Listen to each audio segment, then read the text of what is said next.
going to be replacing a defrost control board for a carrier heat pump.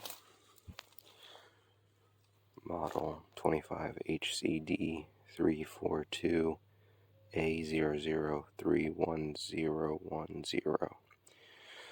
So this was diagnosed for a bad defrost control board. This is the part number. This is the new board. This is the old board.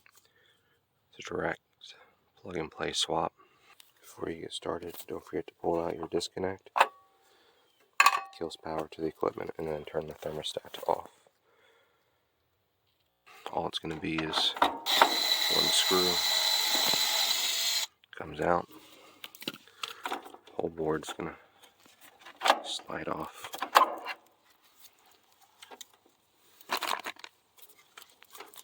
Make sure the back of the board doesn't look damaged.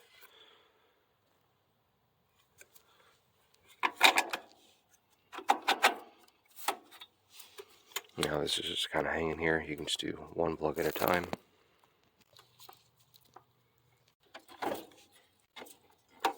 That's our defrost sensor, reversing valve, and 24-volt signal from the contactor. This is the Y signal that runs through all the low pressure switches, and then for our fan. So for the spade terminals, you're just going to want to pinch them closed a little bit, just like this.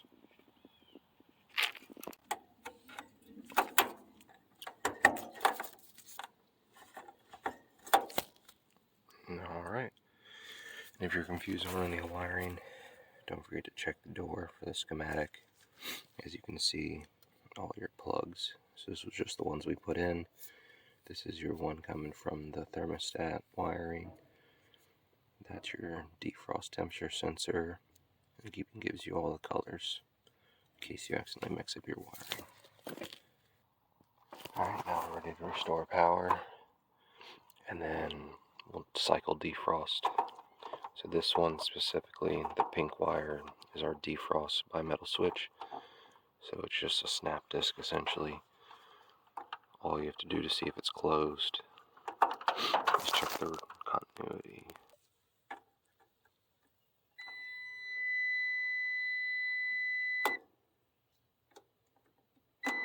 Alright, so the switch is closed, so when I start everything up, all I'm going to have to do is jump out this speed up pin and defrost should initiate. Alright, now that it's been running for a little bit, you're going to want to make sure your switch is still closed. It could take a while if it's a more mild day, but right now it's in the 20s. So you'll set your meter to voltage, and you should be able to set them across, and it should be 0 because the switch is closed. If the switch opens, you'll see 25 volts, 24 volts. Alright, now we're going to leave our leads in and jump out this test pin. It's just essentially just speeding up the built-in timer. We're going to hold it for maybe 10, 20 seconds.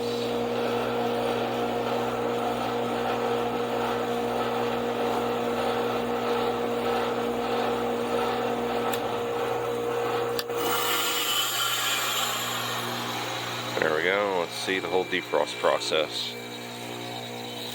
The fan should come to a stop. Your compressor will either shut off or to make the swishing sound that the reversing valve is switched over. And then it should stay in defrost until the sensor opens back up.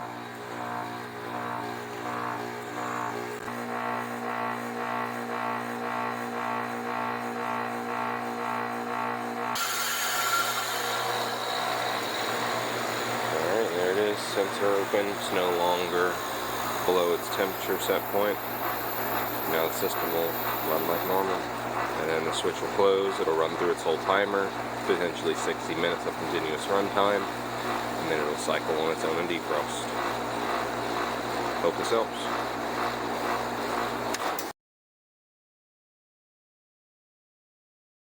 We're all good to go. Don't forget to put a little date on here with a Sharpie so know when the board was replaced. And the whole point this one was replaced was because the unit was freezing over. It wasn't low in refrigerant. The defrost sensor, temperature sensor bimetal, was closing, but it was never going into defrost, and when we did the speed up test, it would immediately start and stop. The other option could be a bad defrost temperature sensor, which you may have to trace the wiring, which runs down into the unit. And this one specifically,